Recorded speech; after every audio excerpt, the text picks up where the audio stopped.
konwane kaka jodak ma Homabay bende koro wacho ginto giwacho e yo machalo nade kiny makawuono. Klefa solo chwatiyo makare kaonti ma Homabay kandi kendo wane genga pa kandi koda bago twak kalore kod twak madhigo nyime Ramogi TV kinyi makawuono kawang'iyo paro mar chik mar omenda mar 2023 mabende waneno ka osebedo ka kelo weche mapek e pacho kaendi ka wanseno kada ka riwruoge ma ochung'ne jotije mopogore opogore e sectors mopogore pacho kaendi bende osewuok oko kwedo mokalo paro mar chik mar omenda makamano kendo kaendi an ka kod mokum jopiny kaachiel kod jogo eko manitiere e riwruoge go eko makelo ratiro mag jotich anya mar Kenya National Union of Civil Servants bade ma Homabay kaendi mwa dwago mbaka kalwe kod twak mango okinyi makawuono to gento pasgi genang'o kalwe kod twak ma sani koro pek kendo igeno mar mondo bi ochwale nyim od bura mondo wabunge ogoye mbaka bang' ka osekaw pa jokanyo e sectors mopogore opogore masani koro dhi nyime. Achiel kachiel an ka kod jagoro maduong' mar riwruok jotije mag sirikal kata Kenya National Union of Civil Servants bade ma kaonti ma Homabay kaendi madwa chako nwa twak okinyi makawuono kalwe kod twak mwadhigo nyime wang'iyo paro mar chik mar omenda mar higa mar 2023 mosebedo ka kelo fwere malich mokalo e pacho kaendi. Abiro chako nyingi machini Ramogi TV kinyi makawuono chagi nyingi ni to inyiswa ni kaka achiel kuom jogo eko ma ochung'ne riwruoge mag kelo ratiro mag jotich e pacho kaendi un kaka kaonti ma Homabay kaendi paro mar chik ma kamandi okayo machalo nade? Erokamano migosi Ali Abich, an gi nyinga iluonga ni Tom Akech, an jachung' mar jotich sirikal e kaonti ma Homabay kendo ma union mar Kenya Civil Servants. Adwa kawo thuolo makende mar kawo chung' motegno mag jowa okwedo chik manyien mabiro mar 2022-2023 financial bill kendo wachung' motegno ka wakwayo wajumbe magwa e Kenya mangima mondo ochung' gi jopiny nikech chik mabiro ni en chik ma wakwedo ahinya, en chik madhi hinyo jopiny e yore mopogore opogore nikech king'iyo kaka civil servants gichano mar kawo pesa ma atamalo mar 3% mondo gidhi gichwalgo weche mag gero udi ma nengogi yot, chik ma wan wawegi ok openjwa, wan wawegi kaka civil servants onge ng'ama obedo kodwa piny mit kato goye kodwa mbaka. Ma wayudo ni is a breach of the constitution of Kenya nikech gimoro amora mitime Kenya ka idwaro ni isolicit public Pach ji, iwuo gi jopiny mondo ing'e ni opinion margi to en ang'o. Omiyo wachung' motegno ni wach mar ot ok en priority mar wafanyakazi wa serikali. Miyo akwayo wajumbe waduto te kamoro amora including MCS mondo wapinguru wach mar 3% midwa kaw kuom jotich ni dhi gergo udi. Ma ok en gima nyalo timore nikech pachwa ne ok odwar otime e okang' ma rach kabisa ma ochayo katiba. Jopiny gimomiyo wakwayo ni uchung' kodwa en ma ka jatich sirikal oyudo pesa eko chulo ot, eko dhi e chiro onyiewo alot kuom mama mboga mane president marwa ne kedo negi. No kedo ne policy mare kata moto mare mar bottom up. Bottom up ni tiende ne kaka jopiny no kawe ne wang'eyo ni gik moko ne dhi malo, pesa ne dhi malo kabiro masinani. To sani pesa choke masinani kadhi malo. Ma dhi duoko jopiny udok dhier, udhi dhier ma ok ubi nyalo chungo malo nikech pesa ok noyudre ni e chiro, civil servants ok bi nyiepo, ji te biro kwamo. Omiyo ana akwayo ni wachwakuru wach mar ng'anyo ne wach mar 3% ni e okang' motegno ahinya kendo wakwede kendo wariwore gi unions duto te manie Kenya. Nyo uneno Nairobi nyoro nyo wase file petition e National Assembly, wajumbe kuyie chunguru motegno kaka Omtata Senator Mabusia nyo wacho ne president e wang'e. President en ng'ama iyiero gi Nyasaye, omiyo ng'ama oyier gi Nyasaye nyaka winj duond jopiny. Kik oket ne ji dwa ywak e wach achiel to kodwa loko pache. Ng'ama ok lok pache en ng'ama dagi yie kata dagi dwaro mar Nyasaye. Joma loso giloso kaluwore gi dwaro be mar Nyasaye. Omiyo wa demand ni 3% ogole wach mar finance bill ma 2022 2023.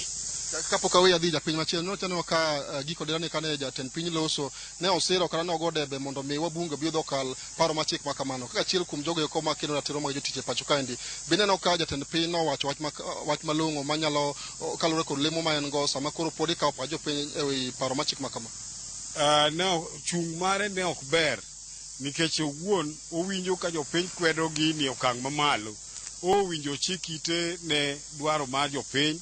Gik ma jopiny wachogo are important nikech gin ema ging'eyo kit ngima ma gidago. To president gima duong' manyalo chwale wachni en gero udi ma oplan mondo oger, to udi gi ok didagie ka ji odenyo. Ka ji odenyo onge ng'anya dak ei ot, kata na chulo rent mar odno ok gibi nyalo chulo nikech pesa onge mifuko. Awana wakwayo ni sirikal koyie to gikwong gi empower civil servants, gimigi msara maber, ochul msara maber, kaeto pesa donje masinani. To moloyo kichaki ikawo pesa ma jotich yudo from the national exchequer tichaki duoke malo, ma nyiso ni wadhi hinyo jopiny. Omiyo president en a symbol of unity, president en murito jopiny, omiyo koyie to lokie pache owinji ywak mar jopiny. Kamano ahinya bende an kaka achiel kuom jopiny bocho gi nyingi tingiso ni pachi en ang'o kalore kod paro ma chik mar omenda ma 2023 nendi bende no kaka japiny ma kawaida paro ma chik ni kopone dhi okale od bura onyalo inyo japiny. Erokamano Ali Abich loro Ramogi. Pe chik mar 3% ni an apinge kendo akwa president mondo oti gi wisdom mare nikech jopiny motelo ne giywak. Ka ber ahinya to onego gole, to maduong'e moloyo ni ywakwa duto te dhi ne wabunge. Wajumbe magwa kuyie kama koro gikene odone wajumbe kuyie une mo represent wan kudagi kalo bill ni president kata oyie oketie koke wakwa wajumbe waduto e Kenya mangima karumia dek giwie tamre uro bill machalo kod ma nikech jopiny motelo ne giywak pinyo gi kuma kawuono nitie joma chior kuma gidhiye onge to piny tek kodwa to ban extent makari masiling 300 ne gi okrome ot. Koro wakwa wajumbe ni kuyie wajumbe to une mutamru bill nikech kuma koro gike chalo gima wuok e lwedo piny osebiro no kotamu ko biro duogo nwa to wan ko duogo no samo duogo na the hard way ma ko une modi kwalo wakwa wajumbe ni kuyie to utamru bill machalo kod ma kamano. Kamano ahinya biro chago nyingi tingiso ni kaka achiel kuom japiny Homabay kaendi wadhi nyime kod ng'iyo paro ma chik mar omenda mar 2023 okang'eni kaka in achiel kuom jodak ma Homabay kaendi bende no ka chik ma kamaendi nyalo biro kelo peke pacho kaendi poni wabunge dhi okale od bura. Ani luonga ni Pamela Oreta, bata chung ne jo union mar civil servants. To chikni okayie godo kata dichiel. Nikech gimomiyo okayie gi chikni dhi hinyo jopiny to dhi hinyo nyaka civil servants. One civil servants dhano gwonyore gi pado. And in fact ok wanyal yie 3% mondo chak gole salary. Nikech ji dhi hinyore kabisa. Udi gi be ok wanyal dake ka kech nitiere. Udi gi wadake mana ka wantiere gi kwe. Omiyo an akwayo wabunge ni ka giyie to gitamre bill ni kik gikadhi. Yote waneno ka jatend piny oloso kineno ka osiro paro ma chik makamaendi to bende waneno ka od bura king'iyo kata National Assembly no ka wabunge ma Kenya Kwanza bet namba gi ni malo koingo mantiere kweth makwedo sirikal. Bende no ka masa moro nyalo kelo kibaji chunyo kaka jotich mag sirikal poni bill odhi otere od bura kaka sani ko chane. An gima ng'eyo ni jopiny nigi teko moingo kata mana wabunge. Omiyo chikni kata otere kucha ni gidhi gikadhe nikech gin gi wabunge mang'eny. To jopiny biro wuok kendo wabiro dhi e ng'anyo mapek ma sirikal kaka president ok obi yudo kata kuma osoe wiye. Chikni kokadhe to jopiny biro wuok oko kendo wabiro dhi e ng'anyo mapek kabisa. Kapok awedhe waseneno ka jotije mag sirikal ywak ni thuolo mane ong'i kata meto mar osara gi osebedo ka yware kendo osekawo higni mathoth kapok omedgi osara. To aneno ka sani koro paro ma chik ma kamaendi biro gi ng'ado atamalo 3 mag osara e chwalo chenro mag gedo ne ute mane ogene piny. Kaka achiel kuom joge kuma tiyo ne piny owacho bende neno ka wach mar ng'ado osara mar atamalo 3 mar chiwo gedo ma ute mane ogene piny geki nyalo biro konyo samoro joge kuma ne sekta mopogore to pok obedo kod ute mowinjore. Gini onge gimo dhi konyogo kata achiel. Wan kaka wanene, onge gimo dhi konyo godo nikech mokwongo udi gi kitambo chieng' moro gergi kata ni civil servants mondo mi odonje. Bo yudo kata ka ng'eny ji osetho. Ji ok bi donje udi gi. Be ok bi konyo ji kata dichiel. Omiyo an kaka jatich sirikal aneno ni gini onge gimo dhi konyo wago kata dichiel.